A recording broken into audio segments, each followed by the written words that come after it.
എല്ലാവർക്കും നമസ്കാരം. സർവമംഗളമംഗല്യേ ശിവേ സർവാർത്ഥസാധകേ ശരണ്യേ ത്രയംബകേ ഗൗരി നാരായണി നമോസ്തുതേ. ഇന്ന് നമുക്ക് ഒരു ശ്ലോകം നോക്കാം. ദേവിയെ സ്തുതിക്കുന്നതായിട്ടുള്ള ഒരു ശ്ലോകമാണ്. നോക്കാം. ലക്ഷ്മീശേ യോഗനിദ്രാം പ്രഭജതി ഭുജഗാധീശതൽപേ സദർപ്പാ ഉൽപ്പന്നൗ ദാനവൗ തൽശ്രവണമലയാംഗൗ മധും കൈഡഭം ച ദൃഷ്ട്വാ ഭീതസ്യ ധാതുഃ സ്തുതിഭിരവനുധാമാശു തൗ നാശയന്തിം ദുർഗാം ദേവീം പ്രപദ്യേ ശരണമഹമശേഷാവതുന്മൂലനായ. ഭഗവാൻ മഹാവിഷ്ണു യോഗനിദ്ര കൊള്ളുന്ന സമയത്ത്, ഭഗവാൻ എവിടെയാണ് യോഗനിദ്ര കൊള്ളുന്നത്? അനന്തന് മുകളിലാണ് അല്ലേ? അനന്തശായിയായിട്ടാണ് ഭഗവാൻ യോഗനിദ്ര കൊള്ളുന്നത്. എവിടെ? പാലാഴിയിൽ. അങ്ങനെ ആ അനന്തശായിയായിട്ട് ഭഗവാൻ മഹാവിഷ്ണു യോഗനിദ്ര കൊള്ളുന്ന സമയത്ത് അദ്ദേഹത്തിൻ്റെ ആ ഭഗവാന്റെ കർണപുടങ്ങളിൽ നിന്നും ചെവിയിൽ നിന്നും ആ ചെവിയിലുണ്ടായ മലത്തിൽ നിന്നും രണ്ട് അസുരന്മാർ ഉണ്ടായി. ആ രണ്ട് അസുരന്മാർ, അവരുടെ പേരാണ് മധു എന്നും കൈഡഭൻ എന്നും പറഞ്ഞ രണ്ട് അസുരന്മാർ. അവരുണ്ടായപ്പോൾ തന്നെ ആ അസുരന്മാർ എന്ന് പറയുമ്പോൾ തന്നെ മനസ്സിലാക്കാം അവരുടെ സ്വാഭാവികമായിട്ടുള്ള ഗുണങ്ങൾ എന്താണ്? എന്തിനോടും മത്സരിക്കുക, എല്ലാം തൻ്റേതാക്കുക, ഇങ്ങനെയുള്ള സ്വഭാവത്തോടു കൂടിയാണ് അവരുണ്ടായത് തന്നെ. ഉണ്ടായത് എവിടെ നിന്നാണെന്ന് നോക്കിയിട്ട് കാര്യമില്ല, ഭഗവാനിൽ നിന്നാണ് ഉണ്ടായത്. അപ്പോൾ ഭഗവാനിൽ നിന്നുണ്ടായി എന്ന് പറയുമ്പോൾ ഭഗവാനിൽ നിന്നുണ്ടാകുന്ന എല്ലാം നല്ലതായിട്ടല്ലേ വരേണ്ടത്? അതിവിടെ ആ തൻ്റെ ഭഗവാന്റെ ചെവിയിൽ ഉണ്ടായ മാലിന്യത്തിൽ നിന്നാണ് ഉണ്ടായത്. ഈ ഭഗവാന്റെ ചെവിയിൽ മാലിന്യങ്ങൾ എങ്ങനെയാണ് ഉണ്ടാകുന്നത്? അതിന് കാരണക്കാർ നമ്മളൊക്കെ തന്നെയാണ്. എന്താ? ഭഗവാന്റെ അടുത്ത് നമ്മൾ എന്തൊക്കെയാ പറയുക അല്ലേ? അപ്പോൾ ഭഗവാന്റെ അടുത്ത് ഈ ചെല്ലുന്ന പ്രാർത്ഥനകൾ, ഈ പരാതികൾ, ഇതെല്ലാം ഭഗവാന്റെ ചെവിയിൽ ഇങ്ങനെ അടിഞ്ഞുകൂടി കിടക്കുന്നുണ്ടായിരിക്കും. അതൊക്കെ പിന്നീട് വരുന്നത് എന്താ? ഇങ്ങനെ അസുരന്മാരായിട്ടാണ് പിന്നീട് അത് പുറത്തേക്ക് വിടുന്നത്. അതെപ്പോഴാണ് വരിക? ഒരു നിഷ്ക്രിയനായിട്ടിരിക്കുമ്പോഴാണ് അതൊക്കെ വരിക.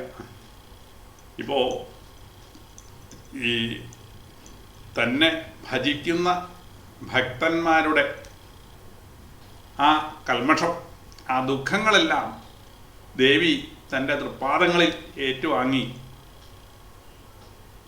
എല്ലാവരും അമ്മയുടെ തൃപ്പാദങ്ങളിൽ ചെന്ന് നമസ്കരിക്കുമ്പോൾ അമ്മ എന്താ ചെയ്യുന്നത്? തൻ്റെ ഭക്തന്മാരുടെ ആ ദുഃഖങ്ങളെ അത് സ്വന്തം ആയിട്ട് ഏറ്റുമേടിക്കുകയാണ് ചെയ്യുന്നത്. അങ്ങനെ ആ ഭക്തന്മാരുടെ ആ നമസ്കാരം കൊണ്ട് ആർത്തരായിട്ടുള്ള, ദുഃഖിതരായിട്ടുള്ള, ക്ലേശമനുഭവിക്കുന്ന തൻ്റെ ഭക്തന്മാരുടെ ആ പ്രണാമത്തിൽ നിന്നും സ്വന്തമായിട്ട് ഏറ്റുവാങ്ങുന്നതായിട്ടുള്ള ആ കൽമഷം, അതുകൊണ്ട് എന്താണ്? ദേവിയുടെ തൃപ്പാദത്തിലെ നഖകമലത്തിന് അതിൻ്റെ ശോഭയ്ക്ക് മങ്ങലേറ്റിരിക്കുന്നു എന്നാണ് പറയുന്നത്. നഹതീതി സംജന്ന നമജ്ജന തമോ ഗുണ.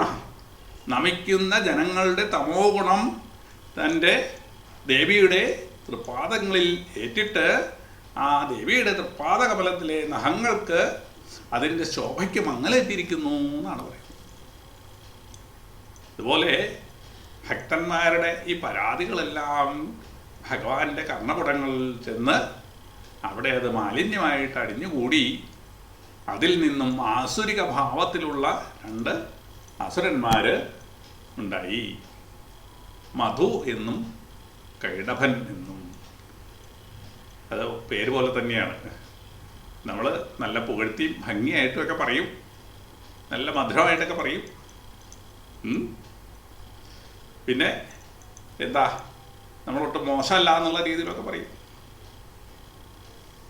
അതെല്ലാം അതിൻ്റെയൊക്കെ ബൈ പ്രൊഡക്റ്റായിട്ട് വരുന്നത് ഇങ്ങനെയുള്ള ഓരോ ജന്മങ്ങളായിരിക്കും, ആശ്രിത ജന്മങ്ങളായിരിക്കും. അങ്ങനെ അവർ ഉണ്ടായ ഉടനെ തന്നെ നോക്കിക്കഴിഞ്ഞപ്പോൾ ഭഗവാന്റെ നാഭികമലത്തിൽ ഇരിക്കുന്ന ബ്രഹ്മാവിനെയാണ് കാണുന്നത്.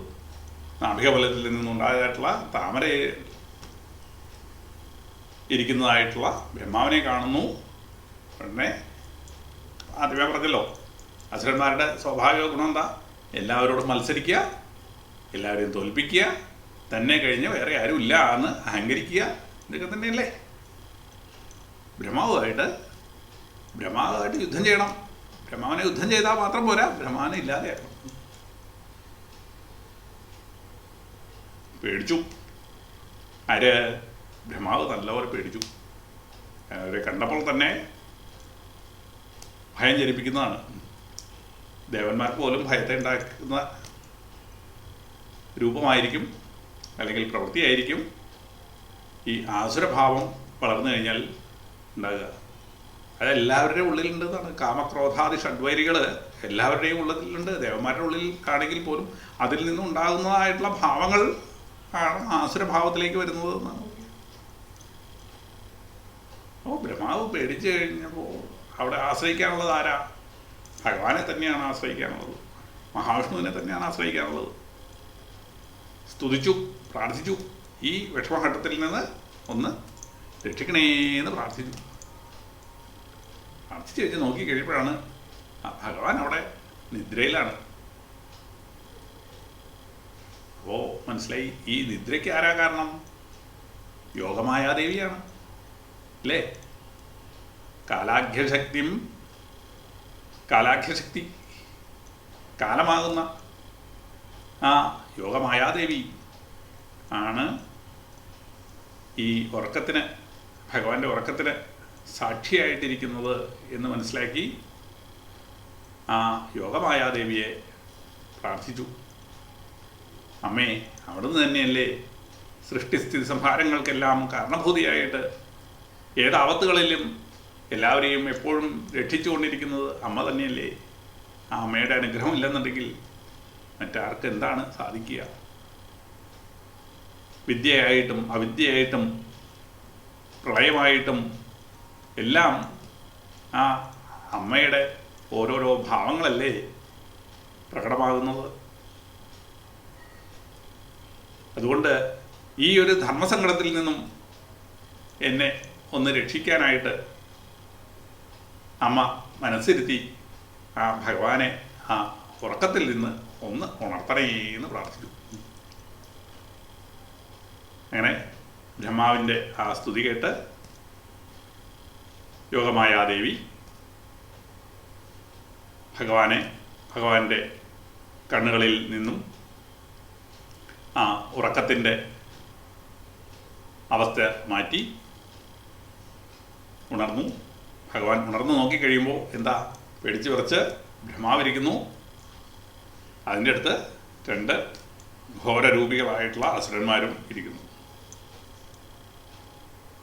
അപ്പോൾ ബ്രഹ്മാവിനെ നിഹനിക്കാൻ വേണ്ടിയിട്ടുള്ള മത്സരത്തിലാണ്.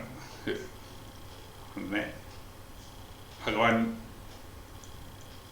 ആദിനാരായണൻ മഹാവിഷ്ണു അവരുടെ ഇടയിൽ നിന്നു എന്ന് പറഞ്ഞു, എന്താ നിങ്ങൾ പാവം അദ്ദേഹത്തിനെ എന്തിനാ ദ്രോഹിക്കുന്നത്? അദ്ദേഹം പാവമാണ്, അദ്ദേഹം പിടിച്ച് വിറച്ചിരിക്കുന്നുണ്ടല്ലേ, എന്തിനാ അദ്ദേഹത്തിനെ ദ്രോഹിക്കാനായിട്ട് പോകുന്നത്? അങ്ങനെ സാധാരണ സംഭവിക്കും അല്ലേ? ആരെങ്കിലും ഇടയ്ക്ക് വന്നു കഴിയുമ്പോൾ ഇവർക്കുണ്ടാകുന്ന ദേഷ്യം മുഴുവൻ, ഇപ്പോൾ ഒരാൾക്ക് വിരോധം ഉണ്ടെന്ന് കരുതുക. അപ്പോൾ ആ വിരോധികളുടെ ഇടയിൽ വേറെ ഒരാൾ വന്നു കഴിഞ്ഞാൽ അവരുടെ ആ വിരോധം മുഴുവൻ ആരുടെ പേരെ വരും? ഈ ഇടയ്ക്ക് വന്ന ആളുടെ പേരിൽ വരും. ഇവിടെ അത് തന്നെ സംഭവിച്ചു. എന്നാൽ അവനെ വിട്ടേക്കാം, എന്നാൽ നിന്നോടാകാം യുദ്ധം എന്നായി. ആരോട്? മഹാവിഷ്ണുവിനോട് തന്നെ യുദ്ധം ചെയ്യാനായിട്ടുള്ള ആഗ്രഹമായി ഇവർക്ക്. മഹാവിഷ്ണുവിനെ ഞങ്ങൾ യുദ്ധം ചെയ്യല, കൊല്ലണം, ഇതാണ് ആഗ്രഹം.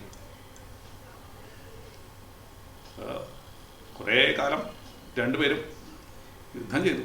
രണ്ടുപേരും മഹാവിഷ്ണുവായിട്ട് യുദ്ധം ചെയ്തു. 5000 വർഷക്കാലമൊക്കെ യുദ്ധം ചെയ്തു എന്നാണ് പറയുന്നത്. രണ്ടുപേർക്കും വിജയമില്ല. വിജയമില്ല എന്നുള്ളത് തന്നെയല്ല, ഈ മധുരൈടവന്മാരുടെ ആ യുദ്ധസാമർഥ്യം കണ്ടിട്ട് വിഷ്ണുവിന് സന്തോഷമാവുകയും ചെയ്തു. ആ ദൈവിക ഭാവം എന്ന് പറഞ്ഞില്ലേ, തന്നോട് എതിരിടുന്നവരാണെങ്കിൽ പോലും അവരിൽ നന്മയുടെ എന്തെങ്കിലും ഒരു അംശം ഉണ്ടെന്നുണ്ടെങ്കിൽ അതിനെ പോലും അംഗീകരിക്കാൻ കഴിവുള്ളവരാണ് ദേവന്മാർ.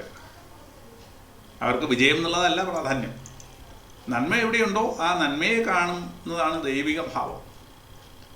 അത് പ്രകടമാക്കാൻ വേണ്ടിയിട്ടാണ് ഇവർ യുദ്ധം ചെയ്ത് രണ്ടുപേർക്കും ജയമില്ല, ദേവനും ജയമില്ല, അസുരനും ജയമില്ല എന്നുള്ള ഇത് കണ്ടു കഴിഞ്ഞപ്പോൾ അവിടെ തോറ്റു കൊടുക്കുകയാണ്.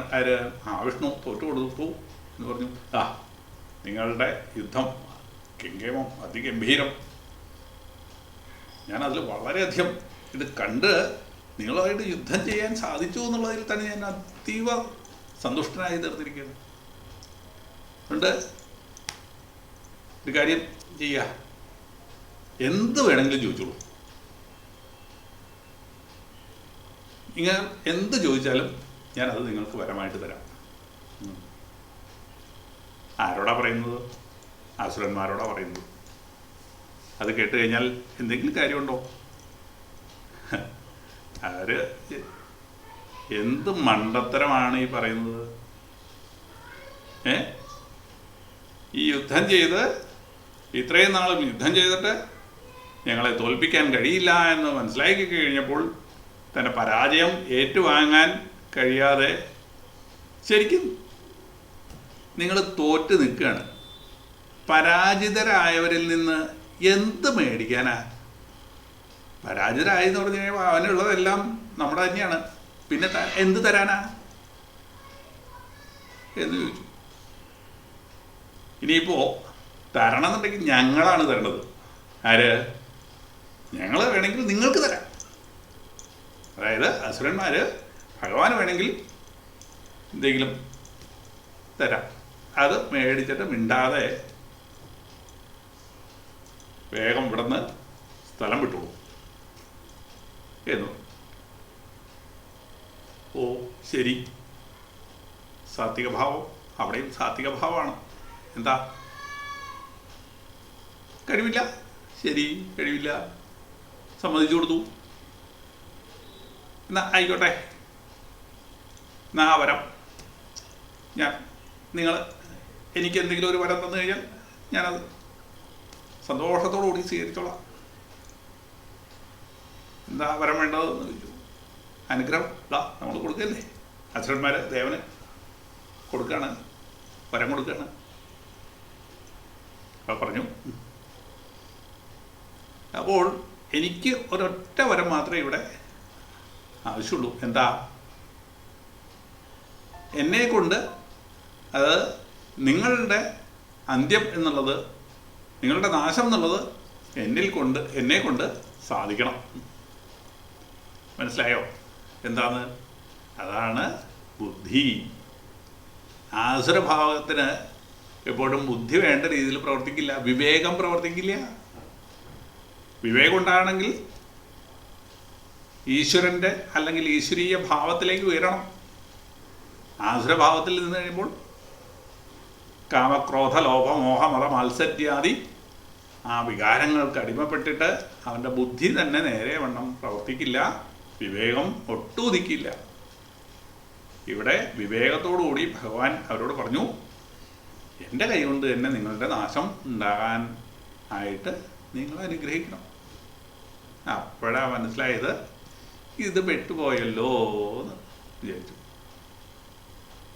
എന്തായാലും പറഞ്ഞില്ലേ, തന്നിപ്പോൾ അത് പറ്റില്ല എന്ന് പറഞ്ഞു കഴിഞ്ഞാൽ എന്തായി?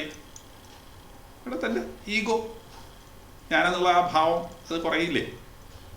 അപ്പം അത് പറ്റില്ല. എന്തായാലും ശരി, നീ ചോദിച്ചത് തരാം, പക്ഷേ ഒരു കണ്ടീഷൻ, ഞങ്ങളെ വധിക്കണം എന്നുണ്ടെങ്കിൽ വെള്ളം ഇല്ലാത്ത ഒരിടത്ത് വച്ച് വേണം കൊല്ലാനായിട്ട്.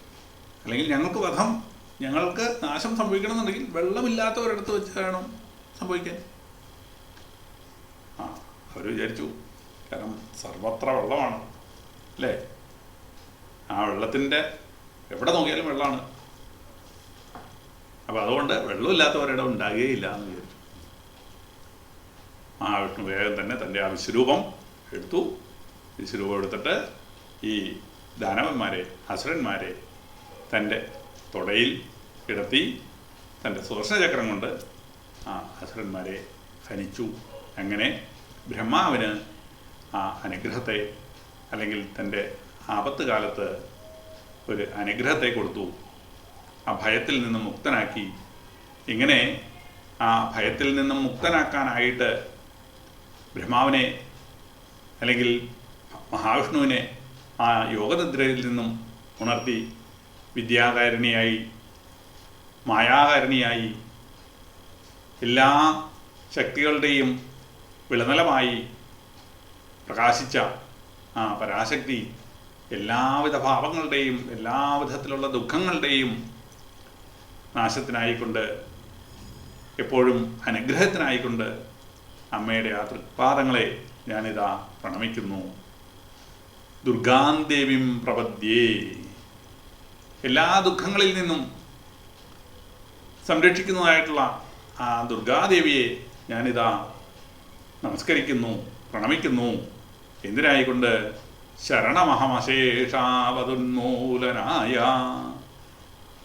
ശരണം പ്രാപിക്കുന്ന തൻ്റെ ഭക്തന്മാരുടെ എല്ലാവിധ ദുരിതങ്ങളെയും ഇല്ലാതെയാക്കി അവർക്ക് എപ്പോഴും നന്മയും ഐശ്വര്യവും ശാന്തിയും സമാധാനവും നൽകുവാൻ അമ്മയുടെ അനുഗ്രഹത്തോടെ അല്ലാതെ വേറെ ഒന്നും സമർത്ഥമാകുന്നില്ല എന്ന് സ്തുതിച്ച് ആ ബ്രഹ്മാവ് ആ പരാശക്തിയുടെ തൃപ്പാദങ്ങളിൽ പ്രണമിക്കുന്നതായിട്ടുള്ള ഒരു സന്ദർഭമാണ് ഈ ഒരു സ്തുതിയിൽ കൂടി നമുക്ക് കാണാൻ കഴിയുന്നത്. എല്ലാവർക്കും നന്മ ഭവിക്കട്ടെ. നല്ലൊരു നവരാത്രി കാലം നമുക്ക് അമ്മയെ പ്രകീർത്തിക്കാൻ, പരാശക്തിയുടെ മഹത്വമേറിയ സത്കഥകൾ ശ്രവിക്കാനായിട്ട് അനുഗ്രഹം ചൊരിയട്ടെ. അമ്മേ നാരായണ, ദേവി നാരായണ, ലക്ഷ്മീ നാരായണ, ഭദ്രേ നാരായണ.